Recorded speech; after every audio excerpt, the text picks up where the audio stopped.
O título da palestra de hoje à noite é Agendas Secretas, porque é exatamente sobre isso que fala. Fala sobre agendas secretas. Nas palestras anteriores, nós falamos sobre a origem das sociedades secretas e como elas são controladas. Nós vimos que elas se originaram de Babilônia e promoveram o cabalismo e também as sociedades secretas islâmicas. Os ismaílis, os karmatitas, os fatimitas, os druzas e os assassinos. Nós ainda não lidamos com esses últimos. Do cabalismo veio eventualmente o gnosticismo, que substitui a Jesus Cristo por um Messias universal que hoje é chamado de Cristo cósmico. E este Cristo cósmico não tem nenhum dos atributos bíblicos de Jesus Cristo para que seja aceitável ao mundo. Todos terão que aceitá-lo. Isso significa que Jesus Cristo, mesmo entre os cristãos, terá que ser trazido ao nível do Cristo cósmico para acomodar todos os que querem ser iguais a Ele. De acordo com Eliphas Levi, o gnosticismo foi fundado por Simão Mago. Ele era um feiticeiro que se disfarçava de cristão. Ele se batizou, mas foi repreendido por Pedro por querer comprar o Espírito Santo. Assim, um disfarce de cristianismo cobria o gnosticismo. Dessa filosofia, eventualmente, se formalizaram os cavaleiros templários dentro de um grande sistema religioso que promovia essa antiga filosofia. Em outras palavras, eles eram promotores do segredo do gnosticismo. Eles tinham ligações muito íntimas com as sociedades islâmicas. E vimos que, eventualmente, os cavaleiros templários foram suprimidos pelo rei da França. No entanto, muitos deles escaparam para a Espanha, onde o rei da Espanha lhes deu a sua proteção, e eles floresceram ainda mais, e seus ritos e rituais e graus foram perpetuados em organizações subsequentes. Assim, os templários nunca morreram de fato. O conhecimento secreto templário foi mantido vivo em um círculo interno chamado Rosa Cruz, supervisionado pela ordem jesuíta. A ordem jesuíta, então, criou a maçonaria, como nós vimos em uma palestra passada. A maçonaria é o assim chamado braço protestante, embora não seja nenhum braço protestante. Ela é um braço internacional para causar as mudanças que são necessárias para o estabelecimento do reino escuro. Portanto, hoje à noite nós vamos dar uma olhada na maçonaria. Vamos olhar atrás dos bastidores para ver o que ela realmente é. Muitos dos maçons, de fato, não têm a menor ideia do que seja a maçonaria por trás dos bastidores. Vocês vão se lembrar que Gary H.K., em seu livro A Rota para a Ocupação Global, deu uma explicação semelhante. Ele também fala do cabalismo, do gnosticismo, dos cavaleiros templários, mas ele não enxerga a conexão jesuítica, que é um poder militar que controla todas as coisas. Ele diz que a maçonaria controla o marxismo, as sociedades políticas secretas da Europa, a elite bancária internacional e também, de modo assustador, o Concílio Mundial das Igrejas. Agora, não sou eu que estou falando isso. Quem está falando é um figurão da maçonaria. As sociedades teosóficas, juntamente com muitos cultos, constituem o que é conhecido como o movimento da nova era. E o movimento da nova era é muito maior do que supomos. Não são apenas uns poucos esotéricos atuando. É um sistema que pretende unir o mundo inteiro e o Concílio Mundial de Igrejas desempenhará um papel importante nesse mecanismo. Então, é muito importante que saibamos o que a maçonaria representa. A camada exterior da maçonaria propõe se unir a qualquer religião que seja importante em uma área. Então, por exemplo, se você mora num país muçulmano e você é um maçom, então a religião da maçonaria naquele nível das pessoas, o nível mais baixo da maçonaria será o Islã. Se você está vivendo num ambiente judaico, então, claro, a religião será o judaísmo. Mas se você está vivendo num ambiente cristão, então a Bíblia será o livro principal de uma loja maçônica. Então, no que diz respeito à camada mais baixa dos membros, o cristianismo será a base do movimento. Mas, em realidade, ele é controlado por um outro poder interno. E, por isso, o resultado pode ser totalmente diferente. Agora, hoje à noite, eu vou fazer citações das melhores fontes maçônicas. Eu não vou usar nenhum boato. Eu não vou falar aqui que alguém ou fulano de tal disse isso ou aquilo. Não, nós vamos ver as fontes originais, as melhores fontes. O livro Morais e Dogma é um livro escrito por Albert Pike. Ele é considerado a teologia central da maçonaria. Somente os maçons mais elevados recebem este livro. E na sua morte, esse livro deve ser devolvido para a loja maçônica. Então esse livro não anda aí disponível. Hoje você pode ir para a internet e comprar Morais e Dogmas, mas você não vai receber o verdadeiro livro, a não ser que você conheça alguém cujo parente maçom tenha morrido e o livro não tenha sido devolvido. E depois de algumas gerações, alguém encontra esse livro, e é por isso que existem algumas cópias flutuando por aí. Ali você consegue encontrar a informação original. No meu próprio caso, eu tenho muitos documentos maçons porque o meu sogro estava no grau mais elevado da maçonaria. E quando ele morreu, eu herdei muitos dos seus livros. E quase ninguém hoje tem esses livros. E nas minhas pesquisas durante muitos anos, eu li esses livros para que eu entendesse tudo da boca do próprio cavalo. Então, se você está zangado comigo pelo que eu estou dizendo hoje à noite, lembre-se, eu não estou dizendo nada. Eu só estou citando. E você pode decidir se é do jeito que eu estou falando ou não. Em Morais e Dogma, a maior fonte da maçonaria, na página 870, está: os templários, como todas as outras sociedades secretas, têm duas doutrinas, uma oculta e outra revelada aos mestres, que se chama joanismo. A outra, pública, se chama catolicismo romano. É bem direto. Então, há uma doutrina que está sendo ensinada às massas, e as massas são os não iniciados. Marx é quem os chama de massa. Eles também são chamados de catecúmenos, são chamados de goium, são chamados de todos os nomes pejorativos. Agora, a camada externa, o ensinamento dos templários ao povo, é o catolicismo. E eles, então, dão uma aparência de que são muito religiosos e fingem adorar o crucifixo da religião,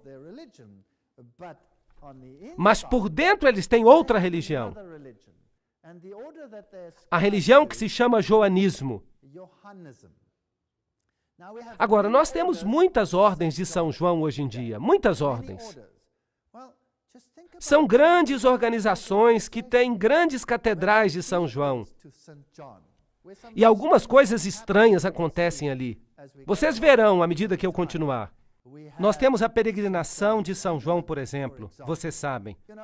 Nós podíamos continuar, mas eu não quero entrar em muitos detalhes aqui. Todas essas organizações, que são filantrópicas, parecem estar fazendo uma coisa muito boa. Elas administram hospitais, elas doam grandes quantidades de dinheiro aos pobres, elas administram até hospitais para crianças, para os aleijados do mundo. E são filantrópicas. É difícil atribuir alguma coisa negativa para organizações que parecem fazer tanto bem. E então esse é o melhor disfarce que você pode usar para não ser descoberto. Então, todas as vezes que você vê o joanismo, supostamente oriundo de João Batista, tem as suas suspeitas. Então, há duas doutrinas, uma de dentro e outra de fora. Moraes e Dogma, página 820, diz: os templários foram acusados de cuspir em Cristo e negar a Deus em suas festas, de graves obscenidades, conversas com demônios femininos e a adoração de um ídolo monstro. Agora, nós falamos sobre isso na palestra passada. O término do drama é bem conhecido. Nele, Jacques de Molay e seus seguidores pereceram nas chamas. Mas antes de sua execução, e quem fala é a maior fonte da maçonaria, o chefe da ordem condenada organizou e instituiu o que depois veio a ser conhecido como a maçonaria escocesa, hermética ou oculta. Nós não podemos ter uma fonte melhor do que esta. Então, de acordo com Albert Pike, a maçonaria continuou o legado dos templários.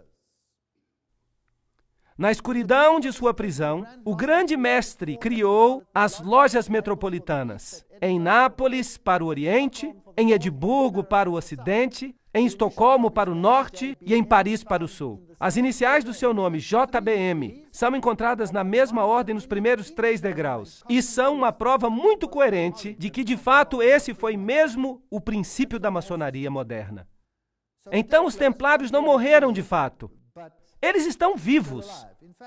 Em realidade, no rito de York, que é um nível templário, está tudo lá. O 32º grau da maçonaria, o sublime príncipe do segredo real, esse é o mais alto nível da maçonaria escocesa. Há um grau superior, no entanto, o 33º grau, mas esse é um grau de honra. Então, o mais elevado grau da maçonaria é o 32º. De novo, Moraes e Dogma. A ciência antiga dos antigos magos foi escondida sob as sombras dos antigos mistérios. Ela foi imperfeitamente revelada ou desfigurada pelos gnósticos. Eles não mostram uma figura total e se imagina que sob a obscuridade que cobre os crimes dos templários, encontram-se enigmas envoltos que parecem impenetráveis nos ritos da alta maçonaria. Vocês entenderam isso? Veio direto da boca do cavalo. O mistério dos magos antigos e as sombras dos mistérios antigos estão presentes e são conhecidas nos níveis mais altos da maçonaria. Nenhum nível inferior sabe sobre isso. Eles vêm até a loja maçônica e eles pensam que é uma sociedade cristã. Bem, pelo menos com um sabor cristão. Pensam que é uma loja cristã e que são uma irmandade para fazer coisas boas aos outros. Bem, aqui está San Salvador. Esta aqui é em Maiorca, onde os templários, é claro, encontraram a proteção dos reis espanhóis. E se você vai a uma sede templária, você vai encontrar altares em igrejas. Lembrem-se que os templários eram uma ordem da Igreja Católica Romana, como os jesuítas são hoje. A ordem mais poderosa dentro da igreja. Então, eles eram a mais poderosa ordem para controlar não apenas os aspectos militares, porque eles eram cavaleiros, mas eles também controlam os aspectos financeiros. E a águia de cabeça dupla faz parte do pacote desse simbolismo. As duas cabeças do deus Janus, uma cabeça olhando para frente e a outra cabeça olhando para trás. Se você entrar nas outras igrejas, você vai ver também altares. Ali está, acima do altar das igrejas de Maiorca. Agora, isso é o Rosa Cruz. A rosa é um símbolo dessa divindade. Agora, eu não me incomodo muito com símbolos. Se eu tivesse que ficar incomodado com cada símbolo que eu vejo, eu teria que jogar fora minha casa ou qualquer coisa que seja fabricada. Porque os símbolos estão em tudo. Nós estamos vivendo neste mundo, mas nós não temos parte neste mundo. E nós podemos fazer coisas, caso elas tenham símbolo ou não. Porque, obviamente, um símbolo não significa nada. Mas é interessante saber. É como se a gente lesse uma outra linguagem. Bem, aqui estão alguns ensinos ocultos do Rosa Cruz. Ali você tem os Iforates, os níveis aos quais você pode subir. E isso é pura cabala. Agora, você precisa entender que na cabala, Jeová não é o verdadeiro governante. É Lúcifer quem governa. Mas nós vamos falar sobre isso mais tarde. E os Ziforates são emanações da sua aparência. Então vamos perguntar para Morais e Dogma de novo o que é a cabala. A propósito, ela é chamada de Santíssima Cabala hoje em dia. O Talmud é chamado de Santo Talmud. E a Bíblia é apenas chamada de Torá. Isso não é estranho? A Bíblia é chamada de Torá. E um livro de regras que nunca apareceu na Bíblia é chamado de Talmud Santo. E então um livro oculto é chamado de Santíssima Cabala. E eu gostaria de acrescentar que no mundo hoje há pouquíssimos rabinos que não são cabalistas. A Santíssima Cabala, ou tradição dos filhos de Sete. Isto, é claro, não é verdade.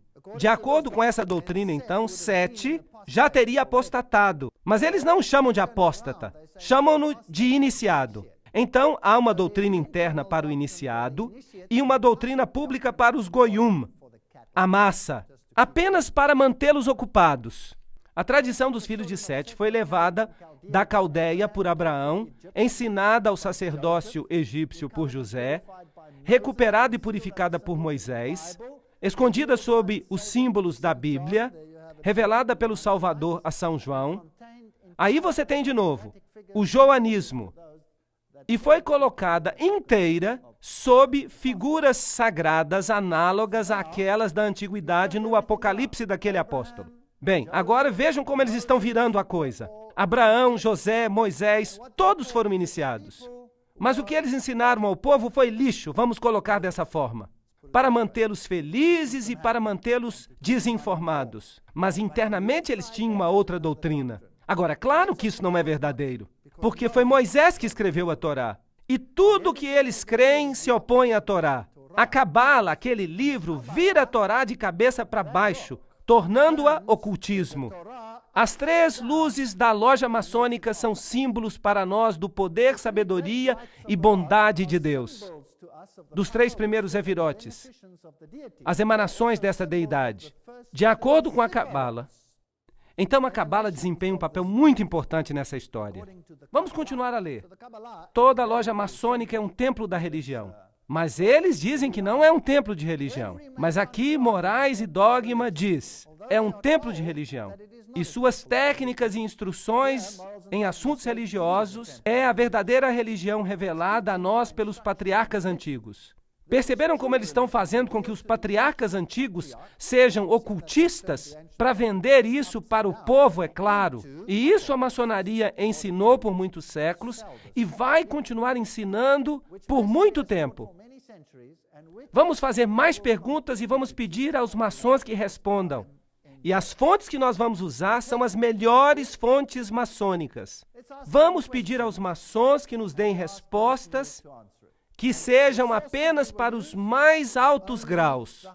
E Albert Mackay escreveu a Enciclopédia da Maçonaria. Você não pode ter uma fonte melhor do que essa. A maioria das melhores lojas, as grandes lojas maçônicas, tem a Enciclopédia da Maçonaria. E ele era um maçom de grau 33. Isso significa que ele era um iniciado. Será que a maçonaria é uma organização cristã? Se a maçonaria fosse simplesmente uma instituição cristã, os judeus e os muçulmanos, os brahman, os budistas, não poderiam fazer parte da sua iluminação. Portanto, não é uma instituição cristã. Então, o que a Bíblia está fazendo lá? Ela é um símbolo, como vimos, dos três primeiros Iforates. A maçonaria é ou não cristã? A maçonaria não é cristã, nem um substituto do cristianismo. Então, o que ela é?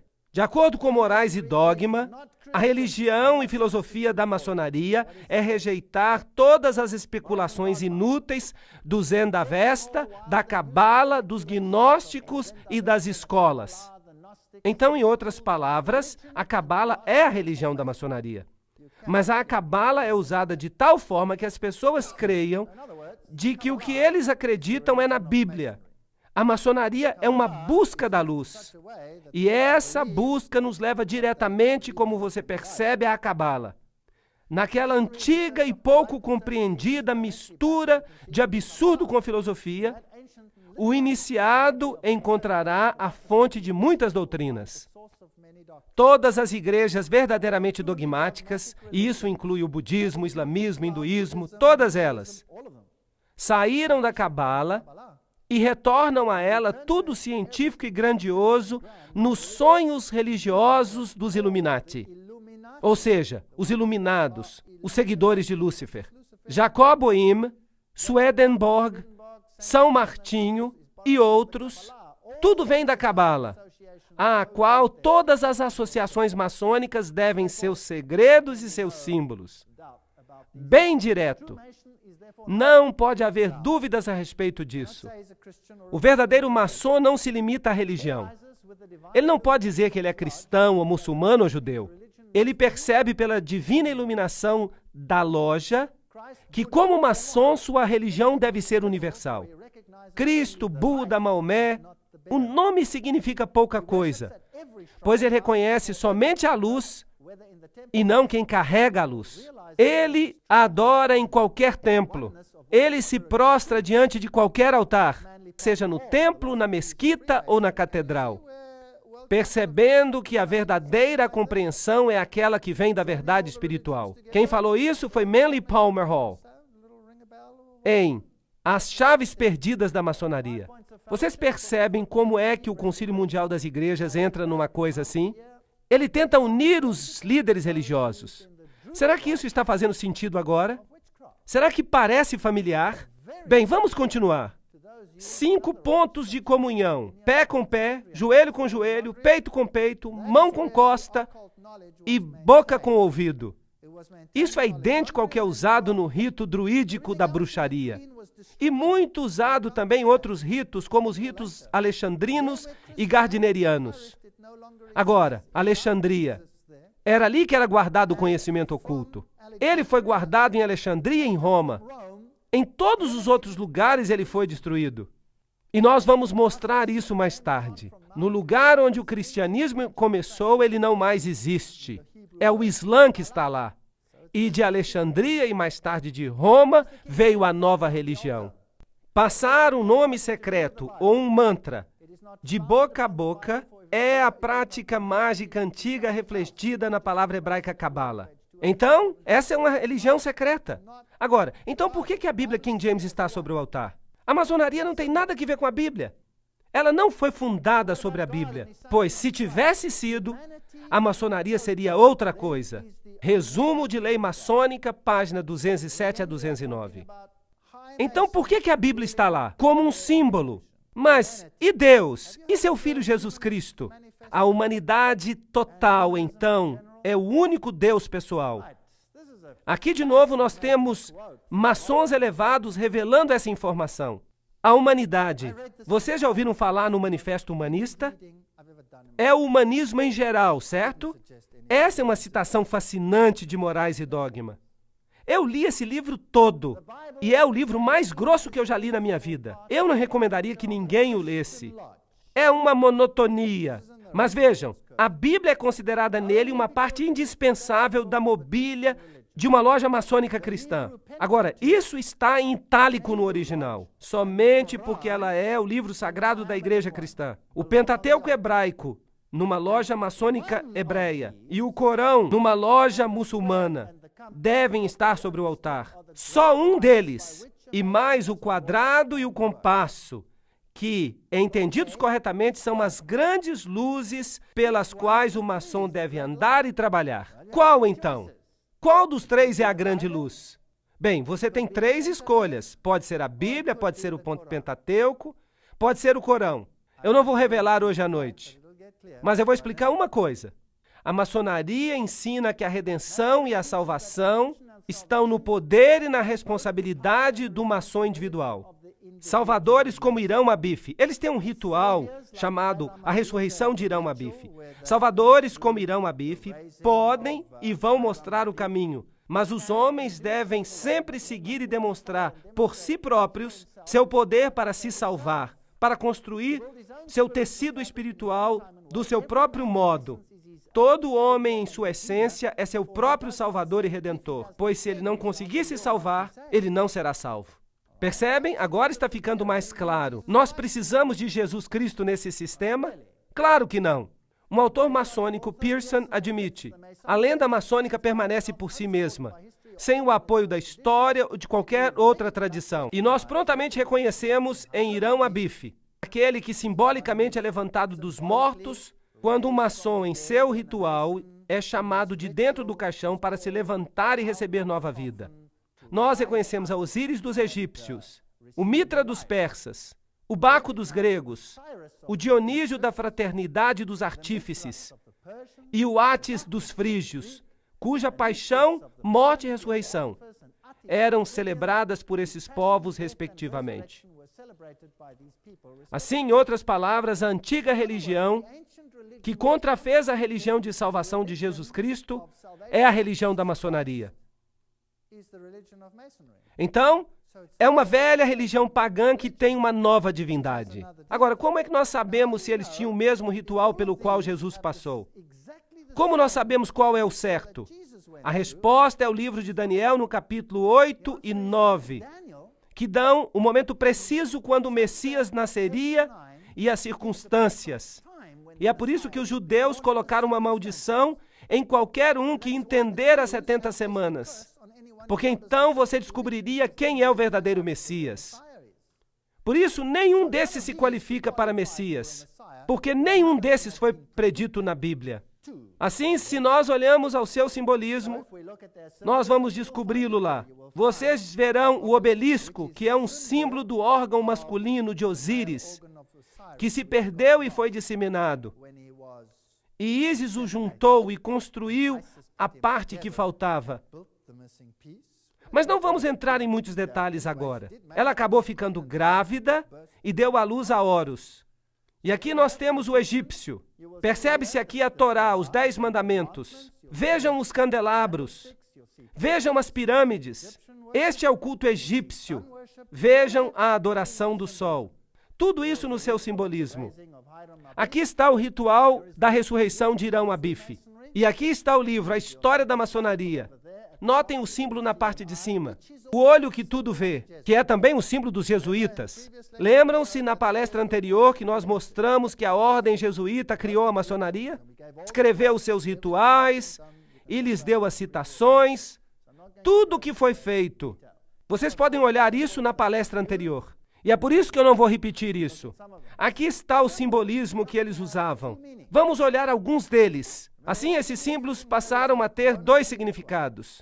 Agora, tudo que nós estamos usando são citações esotéricas e exotéricas. O significado esotérico era o verdadeiro, o significado original, compreendido apenas por uns poucos, guardado em segredo por eles. O significado exotérico era para os goyum, a massa, os estúpidos, os não iniciados. Ele foi inventado ou modificado para dar uma satisfação à massa. Os mistérios sagrados que foram sempre mencionados em conexão com muitas religiões antigas, que eram guardados cuidadosamente pelos iniciados, diziam respeito aos significados esotéricos nas religiões dos tempos anteriores. Esses mistérios sagrados eram apenas a continuação das formas mais simples do antigo culto ao sexo.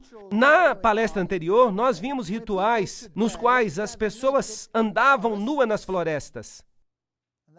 E até presidentes dos países que governam o mundo hoje. Nós vimos isso na palestra anterior, nada mudou. Os maçons iniciados, eles também estão enganados? Que vamos falar dos pobres maçons? Vamos à melhor fonte do mundo. Morais e Dogma, página 819. Os graus azuis. Esses são os 3 primeiros graus da maçonaria. São como se fossem o pátio do pórtico do templo. Parte dos símbolos é mostrada aqui para os iniciados. Mas ele, escutem essa citação, é intencionalmente enganado por falsas interpretações. Não se quer que ele compreenda isso. O que se quer é que ele pense que compreenda. Não admira que eles não dão livros para os iniciados mais baixos. Isso os assustaria, não é verdade? A sua verdadeira explicação é reservada para os avançados, os príncipes da maçonaria. Todo o corpo da arte sacerdotal real, oculto tão cuidadosamente por séculos nos altos graus. Somente os altos graus sabem o que está acontecendo. E isso vem da boca do cavalo. Ninguém pode discutir com isso. Muitos maçons já ficaram zangados comigo, mas no fim eles admitiram que isso acontece mesmo. Eu conheço muitos maçons que se tornaram bons cristãos em consequência dessas palestras. É por isso que elas são importantes. Há muita gente boa que pertence à maçonaria. A maçonaria, como todas as religiões de mistério, o hermeticismo, a alquimia, esconde os seus segredos de todos, exceto dos avançados e dos sábios, dos eleitos, e usa falsas explicações de seus símbolos para enganar aqueles que merecem ser enganados. Aqueles que são estúpidos, aqueles que são usados para esconder a verdade que se chama luz deles e para afastá-los dela. O indigno e incapaz não deve ter acesso à verdade, ou ele a perverteria. Por isso, a maçonaria cuidadosamente esconde os seus segredos e intencionalmente engana os intérpretes presunçosos. Morais e Dogma, páginas 104 a 105. Aí está, direto da boca do cavalo. Aqui está um livro da alta maçonaria na Alemanha. E ele diz exatamente o que eles fazem. Formada da maçônica leitura, é do mestre maçônico a feitura, seu retrato místico declara os segredos da maçonaria, dos quais tanto se falara, mas ninguém conheceria. Então esta é a linguagem que você tem que aprender. Eles criaram uma sua linguagem porque Deus confundiu as línguas. Então eles criaram uma linguagem do simbolismo para que Deus não seja capaz de confundi-los de novo no futuro. Essa é a lógica deles. Então vamos dar uma olhada em alguns dos seus símbolos para ver onde a gente chega. As espadas cruzadas são parte dos símbolos, a cornucópia, o chifre da abundância. Nós temos pentagramas e compassos e retângulos, e a letra G, que eles dizem que representa Deus, mas que realmente representa o princípio gerador. É um órgão masculino, e o órgão feminino, porque só assim que você consegue procriar. Este representa o masculino e este representa o feminino. Agora, se nós voltarmos às outras religiões, se formos à China, por exemplo, nós vamos ver o Deus Sol, que é o equivalente, em outras palavras, de Ísis e Osíris. Eles estão aqui. Eles são Fuxi e Nua. Ali estão eles nos desenhos daquela caverna. E note que Fuxi e Nua carregam o compasso e o retângulo. Esses são os símbolos da divindade masculina e feminina. É isso que representam. E nas catedrais do mundo, isso é interessante. Essa aqui está sendo restaurada. Mas quem a restauraria? O nome da companhia é Air. Mas o que isso nos diz? Que tipo de companhia é essa? É uma companhia maçônica. Aqui você tem o avental. E o avental tem vários símbolos nele. Ali está o sol e a lua, as estrelas ao redor, e o compasso e o retângulo. E é claro, ali escondida está a letra M. E há um sigma do lado. E é claro, a maçonaria começa em todas as línguas do mundo com a letra M. Mas nós não vamos entrar em todos os detalhes. Eu só quero mostrar alguns deles. As chaves são muito importantes. Você as encontra em todos os sistemas religiosos. Os taus místicos são também importantes. Pombos com folhas de oliveira na boca e outros símbolos. Todo esse simbolismo vem da maçonaria. E martelos e foices são parte do simbolismo da maçonaria. Vocês sabem onde eles ocorrem também, não sabem? E você pode colocar este quadrado ou na forma de foice ou em outra forma. O olho que tudo vê, é claro. O pentagrama e o pentágono são muito comuns. Estes são símbolos ocultos. Hoje há edifícios inteiros que são construídos como pentágonos. Sabiam disso?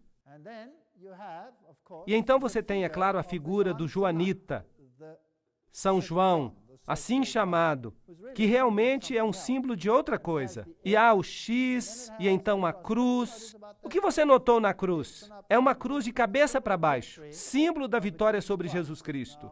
Nós vamos dar mais detalhes sobre isso daqui a pouco. Aqui, martelos e foices e cruz de cabeça para baixo, e Gs e todos os tipos de coisas interessantes. O sol, a lua, as estrelas, tudo isso é simbolismo. Agora, se você quer traçar o primeiro e o segundo grau e outros, há também um vasto simbolismo aqui. O sol, a lua, as estrelas. E se você intercalar esses, então você obtém hexagramas e pentagramas. A estrela está no Oriente. E dizem ao não iniciado que se trata da estrela de Belém. Mas há aqui, é claro, um problema se você usar a sua lógica. Os magos vieram do Oriente e eles caminharam na direção da estrela. Então, onde deveria estar a estrela de Belém? Deveria estar no Ocidente, mas há uma outra que estava no Oriente. E é por isso que a Bíblia condena as orações dirigidas ao Oriente, certo? Porque essa representava o Deus Sol. E essa estrela do Oriente não é outra senão Sírio, a mais brilhante estrela do céu. O luminário, o iluminado, é um símbolo de Lúcifer. Qual que é o planeta mais brilhante do céu? É Vênus. Vênus é o nome da estrela da manhã. O nome estrela da manhã é a forma masculina. E Vênus é a forma feminina. Então você tem o lado masculino e o lado feminino aqui. Os quadrados brancos e negros representam o conhecimento do bem e do mal. Agora, o homem é como se conhecesse o bem e o mal. E nós podemos continuar falando de todo esse simbolismo. Mas não temos tempo de falar sobre tudo. As duas pilastras, Jaquim e Boaz, supostamente as pilastras do Templo de Salomão, mas essas são representações do zigurate de Babilônia. Serpentes ao redor de anéis e de globos, saindo dos globos, são comuns na Pérsia, no Egito, na China e nos monumentos da Índia. Vishnu é representado como se fosse uma serpente enrolada. Então, muitos símbolos aqui se referem às cidades antigas. A serpente com a cauda na boca é a serpente universal, aquela que dá vida. A serpente é o símbolo e o protótipo do Salvador universal, que redime os mundos ao dar à criação o conhecimento de si mesmo e a percepção do bem e do mal. Manly Palmer Hall, no livro 33º Grau da Maçonaria.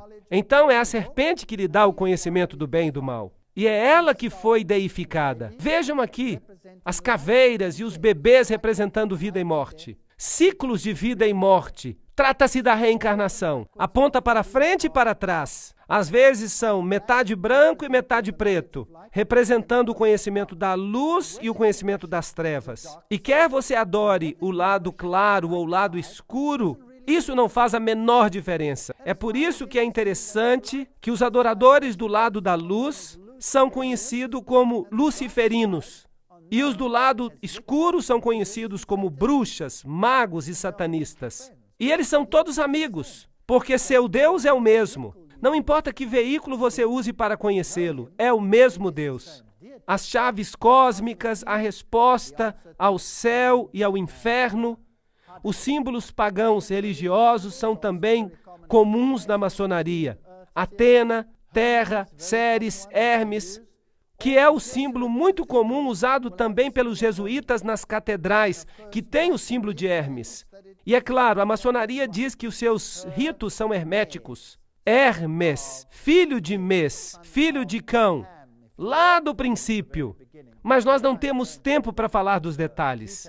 Aqui temos Júpiter, Marte e Mercúrio, símbolos que representam divindades. Morais e Dogma, página 851, diz que o 32º grau é o mais elevado. A figura hermafrodítica, que é ao mesmo tempo macho e fêmea, é o símbolo da natureza dupla antigamente atribuída a Deus. Agora lembrem-se que os cavaleiros templários também adoravam Bafomé, que era Mafrodite, macho e fêmea, gerador e produtor, como Bran e Maia e Osíris, mas nós não temos que entrar nos detalhes. Então, se passamos pelo rito escocês da maçonaria, o 33º grau é conhecido como soberano grão-inspetor-geral. É um grau honorário para os mais elevados maçons. E então, se você desce, o sublime príncipe do segredo real é o 32º. E você pode continuar descendo, descendo, descendo, até que você chegue aos graus azuis, que são um aprendiz de entrada, o companheiro da habilidade e o mestre maçom. E você pode voltar e subir até quase que no topo, sem saber o que você está fazendo, nunca sabendo exatamente em que você está envolvido. Há um grupo de jovens na maçonaria que é chamado Demolay. Isso não é fascinante? Esse é o homem que foi sentenciado à morte por cuspir na cruz e por cometer sodomia e as coisas mais profanas que há sob o sol. Mas com seu nome se formou um grupo jovem. E não é fascinante que Billy Graham disse que os Demolay são a elite dos jovens deste mundo? Uma declaração fascinante. Os Cavaleiros de Colombo. Nós já os vimos com sua fásquia. E nós vamos falar deles em outra palestra. Eles controlam o sistema político do mundo, pelo menos nos Estados Unidos. E o cabeça da loja recebe a posição de mestre adorável. A Bíblia diz que você não deve chamar a ninguém de mestre, muito menos mestre adorável.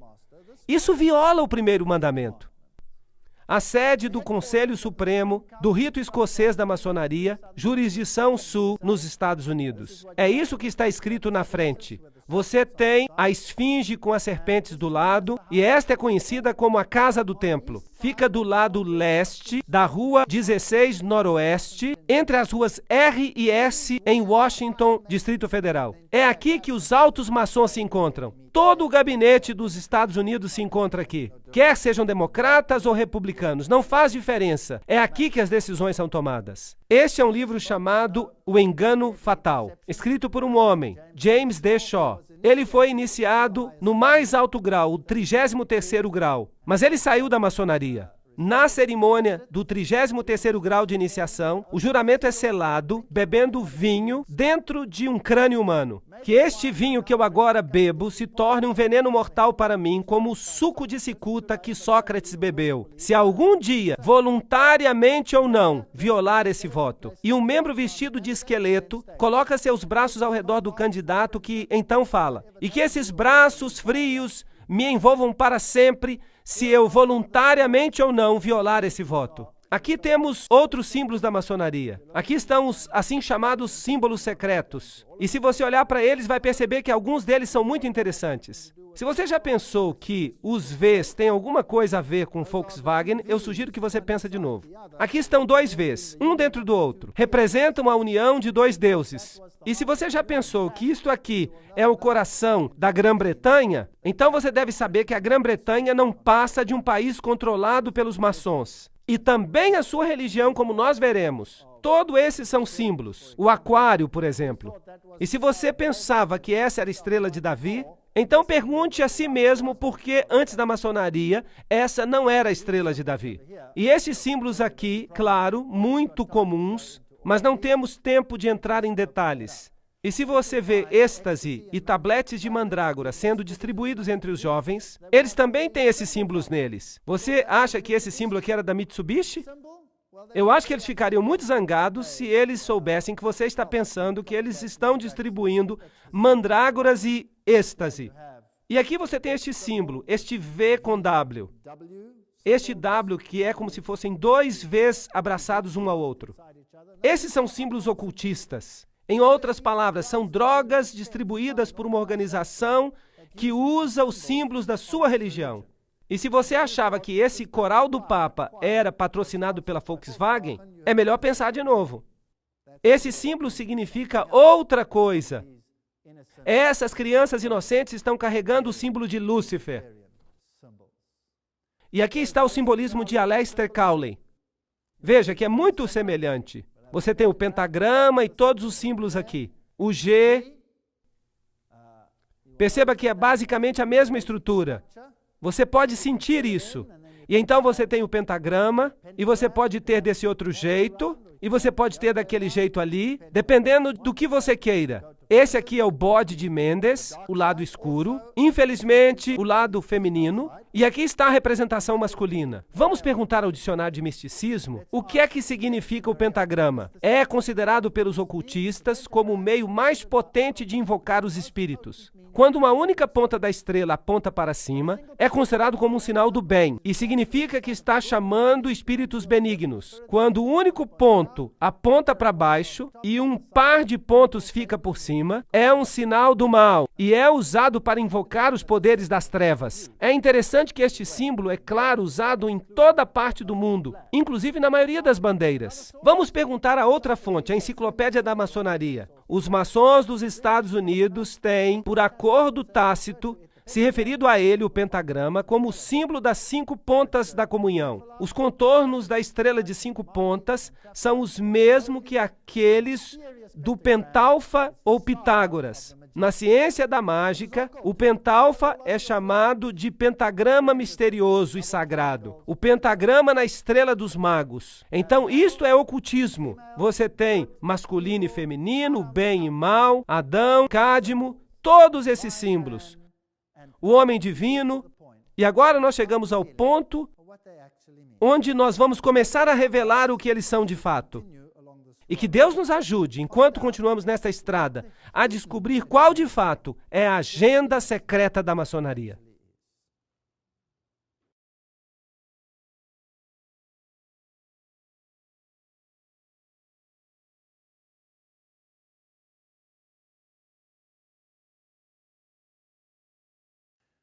Agora vamos entrar nos ensinos da maçonaria de fato.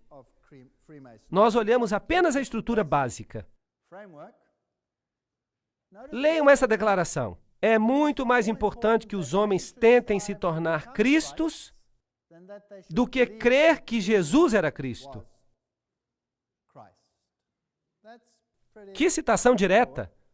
O Catecismo da Igreja Católica, este aqui, o Catecismo da Igreja Católica de Nova York, 1995, página 129, diz o seguinte: pois o Filho de Deus se tornou homem para que nós pudéssemos nos tornar Deus. O Filho unigênito de Deus, querendo que partilhássemos de sua divindade, assumiu a nossa natureza para que ele, feito homem, pudesse nos tornar deuses. Maravilhai-vos e alegrai-vos. Nós nos tornamos Cristo. Agora, nem todo o catecismo vai falar isso. Por isso, não procure isso no seu catecismo. É essa edição que fala isso, porque esse é um catecismo para o círculo interno. Não se esqueçam disso. Manly Palmer Hall, no 33º grau da maçonaria, diz: o homem é Deus sendo feito. O hinduísmo ensina isso através de várias encarnações.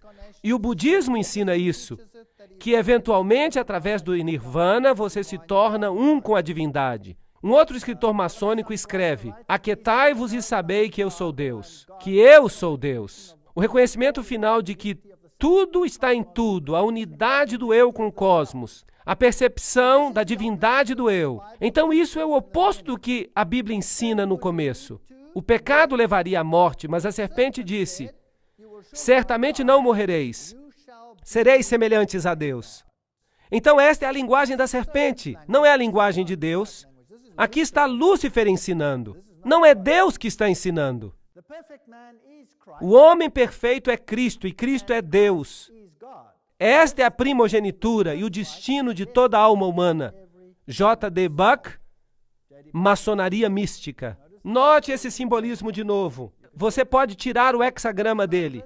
Você pode girá-lo e colocá-lo na frente do carro, se você quiser.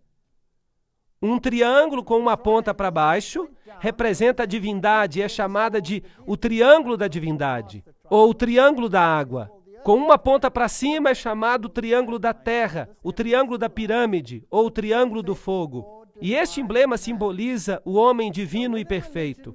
Então, quando uma religião usa esses triângulos no cabalismo, elas estão dizendo: nós somos divinos. Por isso que a estrela de Davi significa: na tua cara, Deus, nós somos divinos.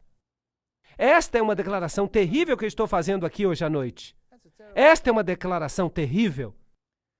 Com a ponta para cima, o triângulo equilátero representa Shiva, o destruidor, e representa a chama que levanta da pira funerária em direção ao céu. Este símbolo é familiar aos maçons de vários graus, principalmente do 30º grau. Notem que quanto mais alto o grau, mais o iniciado fica sabendo. Isso falou Ward em Maçonaria e os Deuses Antigos. Portanto, Shiva é o Deus que está aqui representado. Então, quando você vê um símbolo assim, não é tão simples quanto parece. Aqui está Kilburn Platt mostrando os pontos turísticos históricos de Ohio. Isso declara que todos são dedicados à maçonaria. A águia de cabeça dupla, já falamos sobre isso. O grau 32º faz da águia de cabeça dupla seu emblema particular e, é claro, também o grau 13º.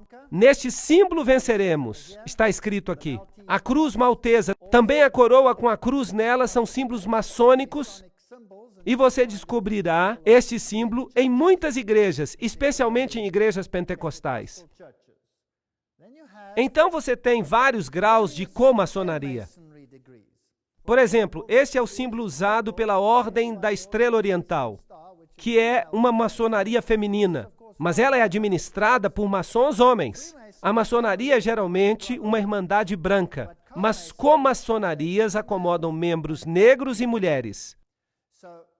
Então, para o não iniciado, parece que a raça branca é suprema. Mas uma vez que você chega a uma iniciação mais elevada, a história é diferente. Nimrod era adorado branco ou preto. Ali está o caos criado entre as raças. Então você tem a Ku Klux Klan, que é anti-negra. E você tem organizações que são igualmente anti-brancas. Isso é chamado de pensamento dialético. Lembram-se do princípio de Hegel? Você cria fricção entre as raças para que você possa ter a síntese no final e causar uma nova ordem mundial. Então, para unir as raças, a melhor coisa a fazer é criar caos entre as raças, até que a dor da separação seja maior do que a dor da unidade. Você consegue entender o pensamento dialético de Hegel? Ele é doentio, mas é brilhante. E não importa que você tenha que sacrificar milhares de vidas para alcançar seu objetivo, porque o fim justifica os meios. É realmente uma doutrina horrível.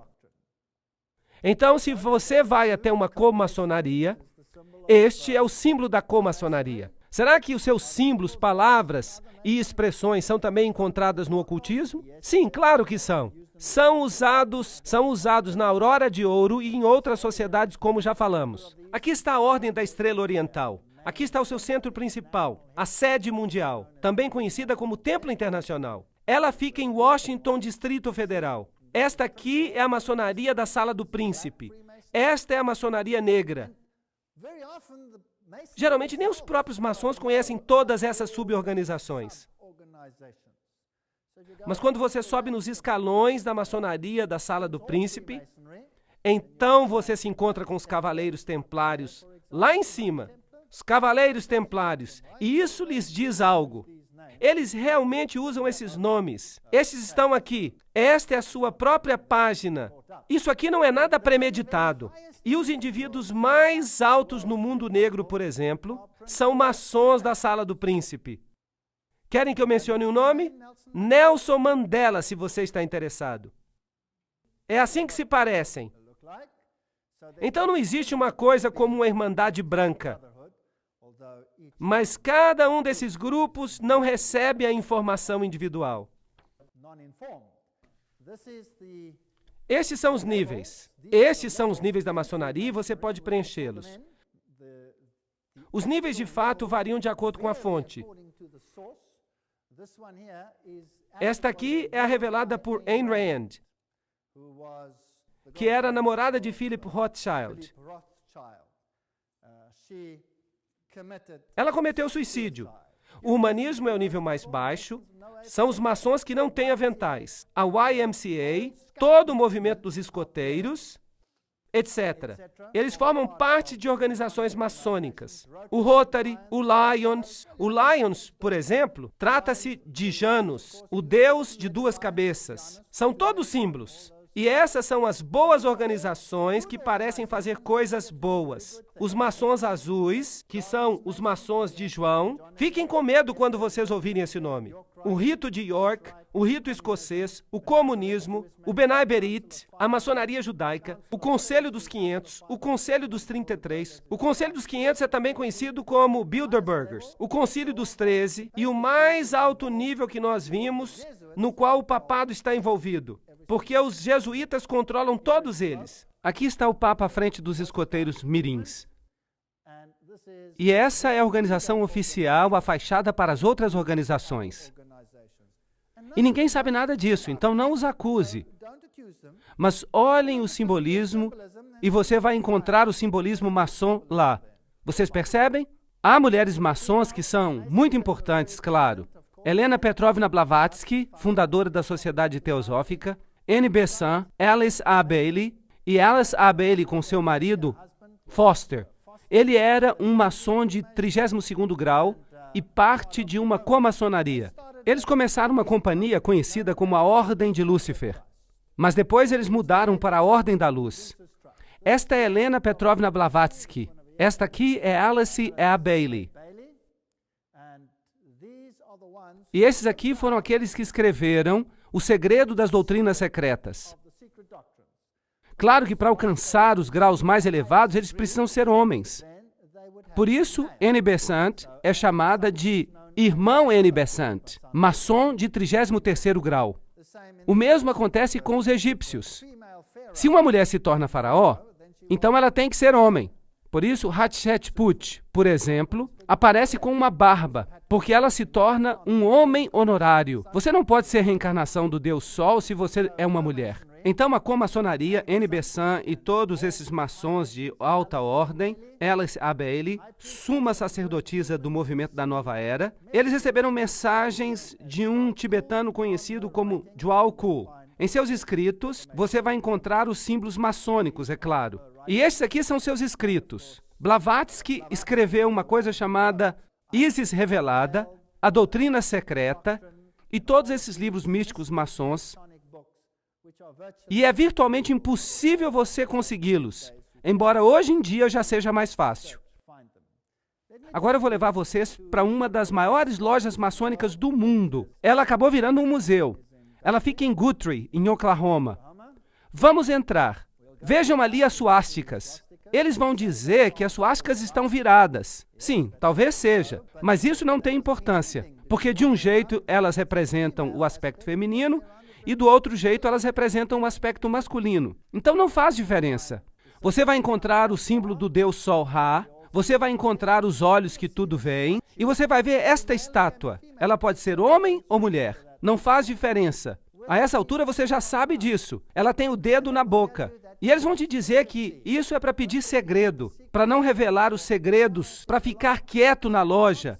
Todo tipo de bobagem eles vão dizer para você. Mas não tem nada que ver com isso. Significa que isso é só para o iniciado. Este é o símbolo de Horus. E eu vou mostrá-lo para você daqui a pouco. No chão você tem vários pentagramas, nesta forma aqui, e pentágonos. Na frente desta estátua está escrito: todos os que estão aqui devem olhar para o Oriente. Que cada um examine a sua obrigação e a renove no seu coração. Então, o culto acontece na direção do Oriente, o que a Bíblia proíbe. Agora, ali está o Deus Horus. Note que ele é sempre representado com o dedo na boca. A sua religião é para os iniciados. E aqui estão as roupas dos vários graus de maçonaria. O soberano grão-comandante tem este símbolo na frente. E ali você tem o soberano grão-comandante Henry Clausen. E este é o símbolo de Baphomet. Baphomet é o deus andrógeno. E você ficaria surpreso de saber onde Baphomet aparece hoje em dia. Eu vou mostrar isso nas próximas palestras. Claro que ele também está nesse edifício aqui, que é a sede do Conselho da Mãe Suprema do mundo, em Washington, onde a Constituição para a nova ordem mundial já foi escrita, bem aqui.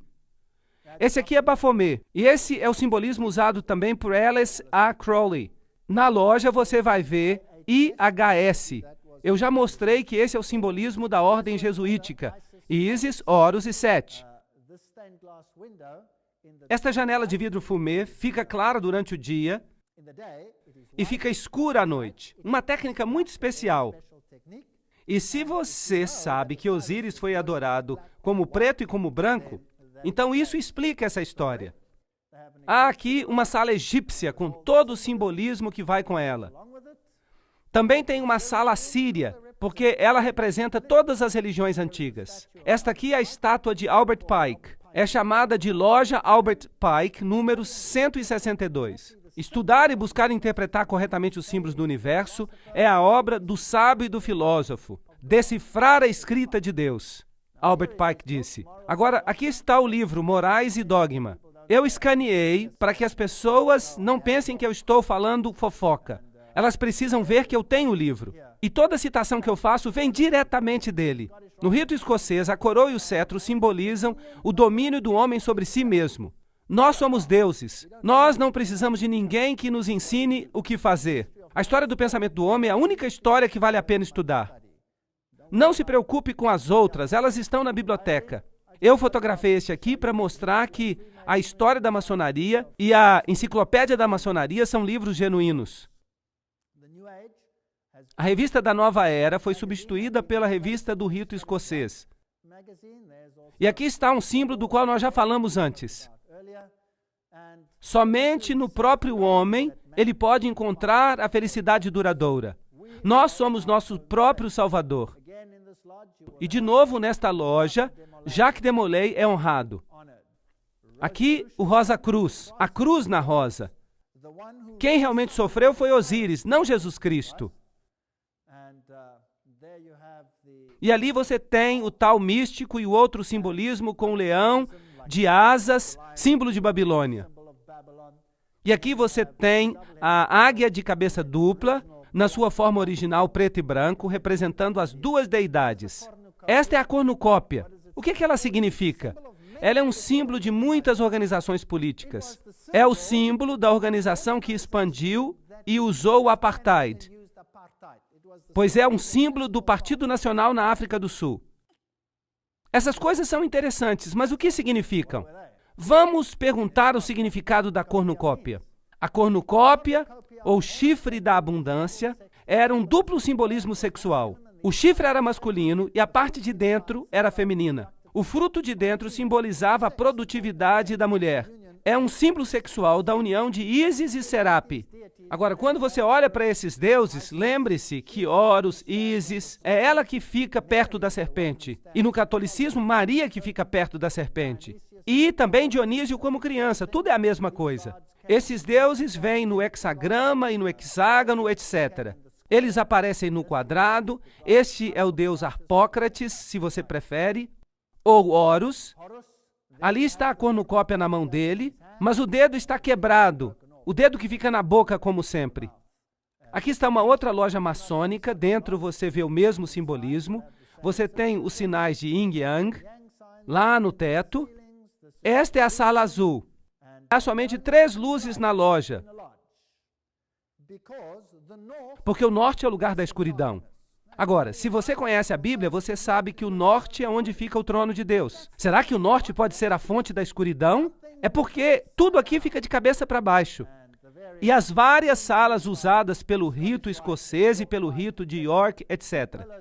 Há sempre 2 pilares, representando Joaquim e Boaz. Em cima deles você vai ver os signos do zodíaco. Ali estão. Isso lhe mostra o que de fato é.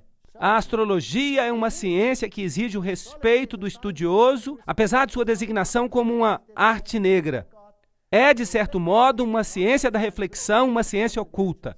Esta ciência foi conhecida na antiguidade como a arte da adivinhação, enciclopédia da maçonaria. Portanto, a astrologia é exaltada na maçonaria, embora a Bíblia a condene, certo?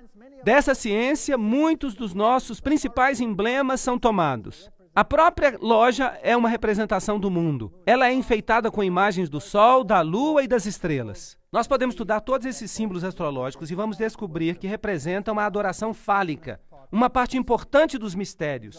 Essas são todas fontes maçônicas.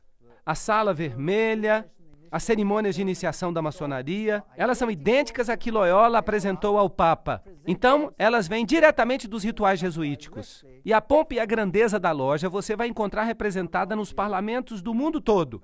Esses símbolos são muito comuns. Vocês vão ver muitas organizações que os usam. Os atletas usam. Sabem por quê? Porque as companhias de esportes e as superestruturas esportivas são todas controladas pela maçonaria. Até os sinais dos surdos e mudos, e eu vou mostrar isso. Mas vamos ficar fiéis às fontes. Então vamos perguntar-lhes diretamente. Nós vimos esse simbolismo. Nós vimos o que sugerem. Nós podemos descobrir por nós mesmos se pesquisarmos.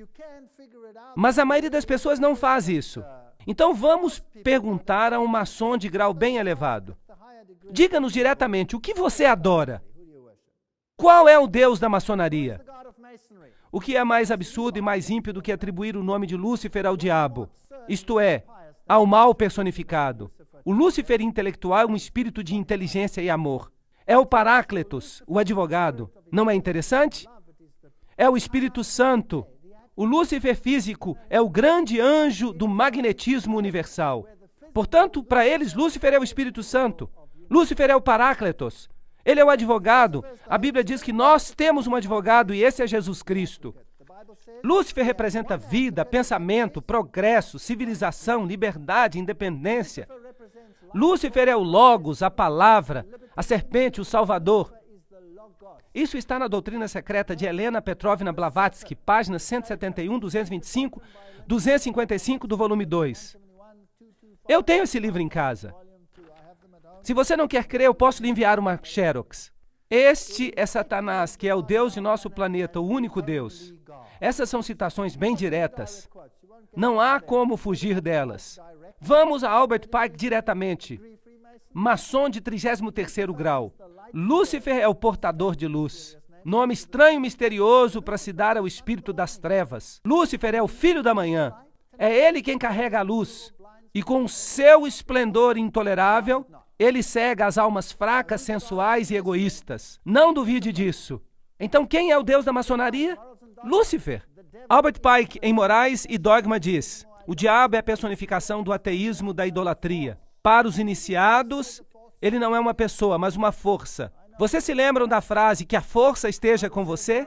Eu vi isso num filme. A Bíblia diz, e não se maravilhem, pois Satanás mesmo será transformado num anjo de luz, em 2 Coríntios. Agora vamos entrar nos detalhes. Esta é a instrução aos 23 concílios superiores do mundo, dadas em 1889, e elas dizem o seguinte: Albert Pike, o chefão da maçonaria escocesa e o escritor da Bíblia da maçonaria. O que devemos dizer para as multidões é que nós adoramos a Deus.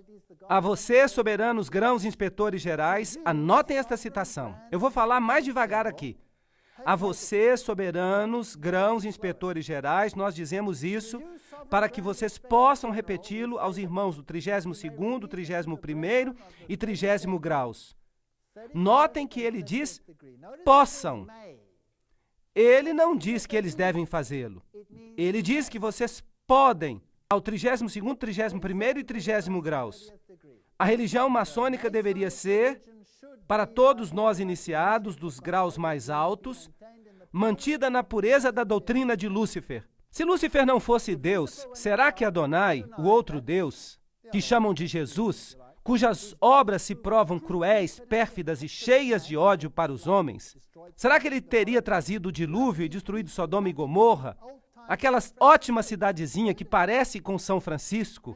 Ele a teria destruído? Vocês acreditam nisso? Sim, Lúcifer é Deus e, infelizmente, Adonai também é Deus. Porque a luz não pode existir sem as trevas, blá, blá, blá, blá. Alguma pergunta? Em que nível um maçom fica sabendo o que ele adora? No 30º, 31º, 32º e no 33º graus. Um maçom do 33º grau sabe o que adora. Sim ou não? Está claro? E se eu pudesse lhe mostrar quem são os maçons do 33º grau? Será que isso mudaria a sua opinião? De, uau, que coisas maravilhosas eles fazem, para, tem alguma coisa errada aqui. Sim ou não? Vocês acham que isso é importante? E se você descobrisse que os maiores pregadores do mundo são maçons de 33º grau? Como você reagiria a isso? E se você descobrisse que os melhores políticos do mundo são maçons de 33º grau? Os maiores políticos do mundo, como você reagiria? Será que isso afetaria a sua percepção? O verdadeiro nome de Satanás, os cabalistas dizem, é Jeová, ao contrário. Pois Satanás não é um Deus negro, mas uma negação de Deus. Para os iniciados, ele não é uma pessoa, mas uma força. Albert Pike, Morais e Dogma, página 102. A concepção de Deus. A Cabala imagina que Deus seja uma luz muito oculta. Albert Pike, Morais e Dogma, página 740. Aqui está uma invocação dirigida ao imperador Lúcifer. Imperador Lúcifer, mestre e príncipe dos espíritos rebeldes, eu te conjuro a que saias da tua morada, em qualquer parte do mundo que estejas, e que tu venhas até aqui comungar comigo. Quando o maçom aprende que a chave do guerreiro é a própria aplicação do dínamo da força viva, ele aprendeu o mistério da sua arte. As energias de Lúcifer estão às suas mãos. E antes que ele possa dar um passo para frente ou para cima, ele precisa provar sua habilidade de aplicar essa energia. Ele deve seguir os passos do seu ancestral, Tubal-Caim. Esse é um nome interessante, mas nós não temos tempo para entrar nos detalhes. Tubal-Caim, com a força do Deus da guerra, transformou a sua espada em um arado. Então, primeiramente, você cria guerra e caos para que as pessoas estejam dispostas a abrir mão disso e a se ligar ao gigante império de Lúcifer. Você sabe o que mais irrita o diabo? Foi quando Deus separou as nações. Isso foi uma dor de cabeça para ele. Isso lhe deu 4.500 anos de dor de cabeça. Ele tem estado em guerra por 4.500 anos para juntá-los de novo. E ele está conseguindo. O diabo é agora chamado de escuridão pela igreja. Preste atenção nessa citação de Blavatsky. Você não pode ter uma citação melhor. Ela vem de Doutrina Secreta, página 71. O diabo é agora chamado de escuridão pela igreja. Mas na Bíblia ele é chamado de filho de Deus. Vejam Jó, a estrela brilhante da manhã. Lúcifer, vejam Isaías. Ele virou tudo de cabeça para baixo. Eu vou lhes mostrar por quê daqui a pouco. Há toda uma filosofia de arte dogmática na razão porque o primeiro arcanjo, que saiu das profundezas do caos, era chamado de luz, Lúcifer, o filho luminoso da manhã, ou a aurora manvantárica. Ele foi transformado pela igreja no Lúcifer, ou Satanás, porque ele é mais elevado e mais antigo do que Jeová, e tinha que ser sacrificado em benefício do novo dogma. Então, o que o não iniciado obtém é a doutrina da Bíblia, mas o iniciado vira tudo de cabeça para baixo. O diabo é o verdadeiro Deus, e Jeová, Yahvé, é o vilão. Bem, vamos ver se a gente pode provar isso. Blavatsky, em Doutrina Secreta, página 73, diz: Jeová, esotericamente, como Elohim, é também a serpente ou dragão que tentou a Eva. E o dragão é um símbolo antigo da luz astral, o princípio primordial. Essa é a sabedoria do caos. Ok. Então o diabo é a sabedoria do caos. Mas quem é o vilão de verdade? Jeová. Então, eles viram a Bíblia de cabeça para baixo. Agora, Jeová tenta Eva e não a serpente. Blavatsky, na Doutrina Secreta, volume 2, diz: os sistemas filosóficos dos gnósticos e dos primitivos judeus cristãos, os nazarenos e os ebionitas, são plenamente considerados. Eles mostram as opiniões mantidas hoje em dia, fora dos círculos mosaicos dos judeus, sobre Jeová. Ele era identificado por todos os gnósticos com o mal. Então, os gnósticos acreditavam que Jeová era o vilão. Lúcifer é o mocinho. Por isso, eles são luciferianos. Na Doutrina Secreta, volume 1, a grande serpente do jardim do Éden e o Senhor Deus são idênticos. Portanto, Deus é a serpente. Ele é o vilão. Está de cabeça para baixo. E, portanto, Jeová e Caim são a mesma pessoa. O mesmo Caim que é chamado em teologia o assassino e o mentiroso para Deus. Então, agora, quem é o assassino e mentiroso? Jesus é o assassino e mentiroso. E a serpente é o mocinho. Doutrina Secreta, volume 2, página 388, diz: o nome Satanás, em hebraico Satã, adversário, do verbo shataná, ser contrário, pertence por direito ao primeiro e mais cruel adversário de todos os outros deuses. A Jeová, não a serpente. Esta só falou palavras de sabedoria e simpatia. Mas ele é o pior no dogma, o adversário dos homens. Isso é coisa This is séria. serious Portanto, stuff. Jeová foi chamado pelos gnósticos Therefore, de Jehovah criador, was called de by the Gnostics the ofiomorphos, creator of, o que and tem one a forma of de the serpente, Satanás, ophionomorphs, o the mal. serpent, Satan, or evil. Outra Another citação, one, nós we could podíamos go on and continuar, on and on continuar. and on. She calls him a Ela o Jehovah chama de Frankenstein. Jeová That's not very Frankenstein. nice. Wouldn't Isso you não say é so? legal. Vocês concordam? Calling Chamar my o God meu Deus de Frankenstein? Frankenstein? The Kabbalists Os cabalistas dizem que o verdadeiro nome de Satanás é Jeová de cabeça para baixo. E eu vou lhes contar na minha palestra sobre o islamismo uma coisa que vai deixá-los acordados. Satanás não é um Deus negro, mas a negação da divindade branca. Agora, preto e branco aqui não tem nada a ver com a cor da pele. Tem que ver com iluminação. E à medida que continuamos, eu vou mostrar para vocês uma coisa interessante. Jeová, mesmo o interno, sabe. Jeová se torna Saturno. E Miguel e seu exército se tornam Satanás e os anjos rebeldes. Portanto, Miguel significa aquele que é o que Deus é Satanás e seus anjos. E Lúcifer e seus anjos está estabelecendo seu reino aqui embaixo. A minha Bíblia diz que Miguel é o príncipe que se levanta pelo povo. E que ele se levantará e derrotará o inimigo. Certo ou errado? Então, eles viraram a doutrina de cabeça para baixo. Miguel passa a ser simplesmente Jeová, um dos espíritos subordinados na melhor hipótese. Eles odeiam a Jesus Cristo. Assim como os templários, eles cospem na cruz. Agora, se você crê nessa fonte Blavatsky, vamos até Morais e Dogma, a fonte maçônica. O Deus do Velho Testamento é sempre representado como o autor direto do mal. Ali se diz exatamente a mesma coisa. Eu não preciso repetir isso. Vamos continuar. Assim, os primeiros cristãos que substituíram os judeus de sua Bíblia praticamente não entenderam nada dos 4 primeiros capítulos de Gênesis quanto ao seu sentido esotérico. Vamos continuar. Eles nunca perceberam que não apenas se pretendia o pecado nessa desobediência, mas que de fato a serpente era o próprio Senhor Deus, que apareceu como Office, o Logos, o portador da sábia criatividade divina, ensinada à humanidade para que eles também se tornassem criadores. A serpente foi boa para a humanidade, os homens seriam estúpidos se não fosse pela serpente. O diabo é agora chamado de escuridão pela igreja, mas a Bíblia o chama de Filho de Deus. Lembram-se dessa?